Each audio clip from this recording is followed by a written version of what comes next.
Ο αριστεροπόδωρος Χαβ, ο Λούκας Άμπρος φέρνει την μπάλα στο πέναλτι, κεφαλιά του Μπιανκόν, χάνει την μπάλα ο Παυλέγκα και από εκεί και μετά ήταν περίπου αναπόφευκτο ότι θα ερχόταν το γκολ. Και ήρθε από τον αριστερό στόπερ, τον Λέο Πετρό. Ύστερα από δύο φάσεις στις οποίες ο Παυλέγκα, μία με τον Τσβέτκοβιτς και μία με τον Μαμάρ, κράτησε την μπάλα έξω από την εστία του ΠΑΟΚ, τώρα δεν μπόρεσε να την συγκρατήσει και από απόσταση επαφής αναπνοής ήρθε για να κάνει τον γκολ. Και ο Κάνα με την μπάλα από την άμυνα, ο ΠΑΟΚ επιστρέφει.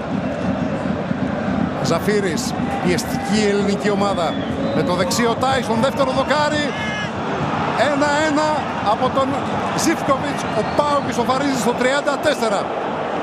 Ένα πεντάλεπτο που ο ΠΑΟΚ ανέβασε τους τόνους, ανέβασε την θερμοκρασία του μάτς, την πίεσή του. Βρέθηκαν στο τέλος οι δύο σπουδαίοι ακραίοι επιθετικοί του, ο Τάισον με τον Ζίβκοβιτς, και ο αρχηγός τελειώνει τη 5,5 χρόνια μετά. Ξαναπέζει ο Γιαννούλης με τη φανέλα του ΠΑΟΚ. 2-1 στα 70 δευτερόλεπτα από το ξεκίνημα του δεύτερου ημιχρόνου. Ο Άμπρος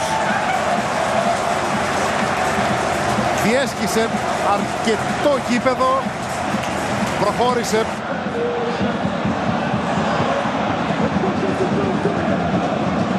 Ένα center back 21 ετών, τον Σίμιτς, στην Σαουδική Αραβία, στην Αλ-Ιттιχάντ. 3-1. Αυτή τη φορά βρήκε στόχο ο Σικάν. Το δοκίμασε πολλές φορές. Από πλάγια έξω από την περιοχή, κατά μέτωπον έξω από την περιοχή. 3-2 αυτή τη φορά. Είναι μια πραγματικότητα που δεν μπορεί να ανατραπεί, όπως προηγουμένως που έβαλε την μπάλα στα δίχτυα ο Καμαρά. Εδώ μια οχλαπογία για το ποιος θα πάρει την μπάλα και ο Λουσέ δίνει ένα παντελώς ακατανόητο και εμψυχρό χτύπημα σε αντίπαλο στον Ντεφρέιβ, σε στάση παρατηρητή όπως έπρεπε να κάνει ο Σότσα.